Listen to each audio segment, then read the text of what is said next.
আসসালামু আলাইকুম ওয়া রাহমাতুল্লাহি ওয়া বারাকাতুহু। আবারও চলে আসলাম আপনাদের প্রিয় এমজে টিউবে। এমজে টিউবে আজকের যে আলোচ্য বিষয় সেটা হলো আমরা উল্লেখযোগ্য অ্যান্ড্রয়েড ফোনের কয়েকটা ইউজ নিয়ে আলোচনা করব বা কয়েকটি টিপস অ্যান্ড ট্রিক্স নিয়ে আলোচনা করব, যে এমন কিছু কাজ যেগুলো করলে আমাদের ফোনটার থেকে আমরা আরও ভালো কিছু পেতে পারি, আরও সুন্দর কিছু পেতে পারি। তো চলুন শুরু করা যাক। তো শুরুতেই আমরা যে বিষয়টা বলবো, সংক্ষেপে আলোচনা করব আমরা, সেটা হলো অনেক সময়ই আমাদের ফোনগুলোতে আমরা বলে থাকি ব্লুটুথ ওয়্যার থাকে। ব্লুটুথ ওয়্যার থাকে বলতে কি বুঝি, যে আমরা যে প্রি ইনস্টলের যে অ্যাপসগুলো পাই, সেই প্রি ইনস্টলের অ্যাপগুলোর মধ্যে এমন কিছু অ্যাপ থাকে যে অ্যাপগুলো মূলত আমার কখনো কাজেই আসে না বা আমার কখনো প্রয়োজনই পড়ে না।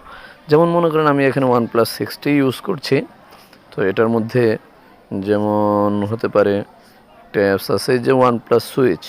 যদি আমি OnePlus সুইচকে ব্যবহার করতে চাই, তাহলে এটার একটা কাজ আছে যে একটা OnePlus থেকে আরেকটা OnePlus বা আইফোন থেকে ব্যবহার করার জন্য এই অপশনটা। তো যেহেতু আমি যদি মনে করি যে না, এটা আসলে আমার লাগবে না, এই অপশনটা আমার প্রয়োজন নেই, তাহলে আমি চাইলে এটাকে বাদ দিয়ে দিতে পারি। তো ব্লুটুথ ওয়্যারগুলোকে ক্লিন করা, তবে এতটুকু যা সহজেই করা যায় প্রি ইনস্টলেড অ্যাপগুলোর মধ্যে থেকে। যেমন মনে করেন আমার এখানে ওয়েদার একটা অ্যাপ আছে, এই যে নিচের দিকে, এটা প্রি ইনস্টলেড ছিল। তো আমি এটাকে এখন এরকমভাবে চাপ দিয়ে ধরলাম, চাপ দিয়ে ধরার সাথে সাথে একটা অপশন আসলো আনইনস্টল। আমি যদি এখানে আনইনস্টল চেপে দিই, তাহলে এটা আনইনস্টল হয়ে যাবে। মানে আমার এই ব্লুটুথ ওয়্যার, একটা ব্লুটুথ ওয়্যার বা একটা প্রি ইনস্টলেড অ্যাপ যেটা আমার প্রয়োজন ছিল না, সেটা আমার বাদ হয়ে গেল। তো এরকমভাবে আপনি নিজে আপনারগুলোর মধ্যে থেকে, আপনার ফোনের মধ্যে থেকে খুঁজে দেখতে পারেন কোন অ্যাপসটা আপনার প্রয়োজন নেই, সেই অ্যাপসটাকে আপনি বাদ দিয়ে দেবেন। এরপরে চলুন আমরা দ্বিতীয় আরেকটা বিষয় নিয়ে আলোচনা করব, যে স্বাভাবিকভাবেই প্রত্যেকটা ফোনের সিকিউরিটির জন্য সবচেয়ে ভালো একটা দিক হলো যে ওই ফোনের মধ্যে আপনার ফাইন্ড ইউর ফোন অপশনটা চালু আছে কিনা। তো দেখি আমাদের ফোনের ভিতরে যদি আমরা এটাকে সার্চ করি যে আমাদের ফাইন্ড ইউর ফোন চালু আছে কিনা। ফাইন্ড মাই ডিভাইস, হ্যাঁ, ফাইন্ড মাই ডিভাইস, এখানে চলে গেলাম। দেখেন এখানে আমার ফাইন্ড মাই ডিভাইস এটা চালু করা আছে, অন করা আছে। তবে হ্যাঁ, এটাকে ওই যে গুগল প্লে স্টোর থেকে এই অ্যাপসটাকে নিয়ে ব্যবহার করা যাবে। তো এটা অন রাখার জন্য সুবিধা হলো, যদি এটা অন রাখেন আপনি, তাহলে কারণবশত যদি আপনার ফোন হারিয়ে যায়, তাহলে আপনি এই ফোন থেকে অনেক কিছু করতে পারবেন। যেমন আপনার যে জিমেইল ইউজ করা আছে, সেই জিমেইলটা দিয়ে আপনি কম্পিউটার থেকে অন্য কোনো কম্পিউটার বা অন্য কোনো ফোন থেকেও ওই জিমেইল দ্বারা লগ ইন করে আপনার এই ফোনটাকে চাইলে রিং বাজাতে পারবেন সাইলেন্ট থাকা অবস্থাতেও। আবার চাইলে পরে আপনি এখানকার সমস্ত ডাটা মুছে দিতে পারবেন। কমসে কম এটা তো অনেক ভালো যে যদি আপনার বিশেষ প্রাইভেট কোনো ডাটা থেকে থাকে, তাহলে সেটাকে আপনি মুছে দিতে পারতেছেন। আমি মনে করি এটা একটা ভালো দিক। এবং কি লোকেশনও যেহেতু দেখা যাবে, তো লোকেশন দেখে আপনি চাইলে বুঝতেও পারবেন বা পেতেও পারেন যে ফোনটি কোথায় আছে। তো সেখানে গিয়ে হয়তো চোরকে ধরতেও পারবেন, আপনার ফোনটি যদি কেউ চুরি করে থাকে বা হারিয়ে গিয়ে থাকে, তাহলে সেই লোকেশনটা খুঁজে পাবেন। তো এরপরে আমরা যে অপশনটা নিয়ে আলোচনা করব, সেটা হলো নোটিফিকেশন হিস্টরি। অনেকেই হয়তো জিনিসটার সাথে পরিচিত না, আবার কেউ কেউ হয়তো পরিচিত হবেন। এটা অনেক ভালো একটা কাজ, যেটা আমি নিজেও একটা সময় আসলে পরিচিত ছিলাম না, পরে আসার পরে আমার খুব পছন্দ হয়েছে।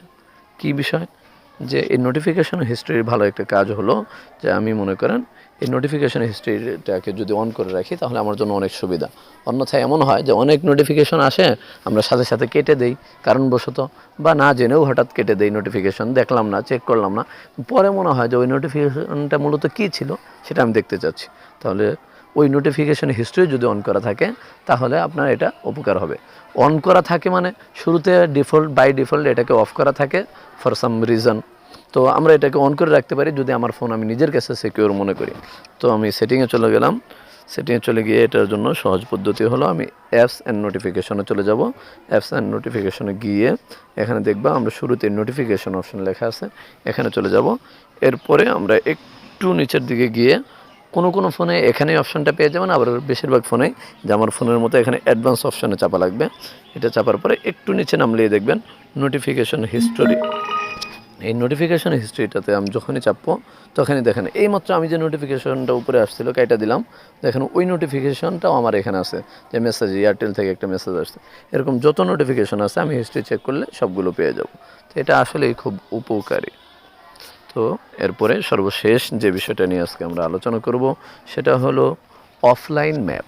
হ্যাঁ, গুগলের ম্যাপটা আসলে এখন খুবই উপকারী এবং খুবই সুবিধার। এই অফলাইন ম্যাপটা একটা হলো যে আগে এক সিস্টেমে ডাউনলোড করা যেত, সেটা এক পদ্ধতি।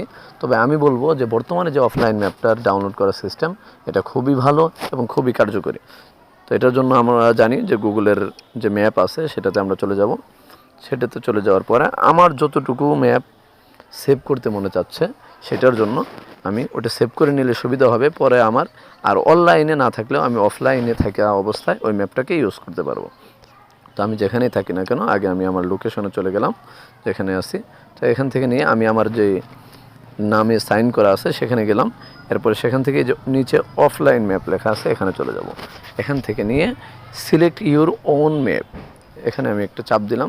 এখানে আমাকে একটা পরিমাণ দেখাচ্ছে, তো আমি এটাকে একটু বাড়াবো, যা আরও বেশি নিতে চাচ্ছি আমি এরিয়া, আরও বেশি নেব। তো এটা যত বেশি নেব তত বেশি এরিয়া বা এই বাড়তি দেখাবে। তো আমার এই যে যত বেশি এরিয়া হয়ে গেল, এরিয়াটা আমার সিলেক্ট করা শেষ, যে হ্যাঁ পুরো প্রায় ঢাকার আশপাশ সহকারে হয়ে গেছে।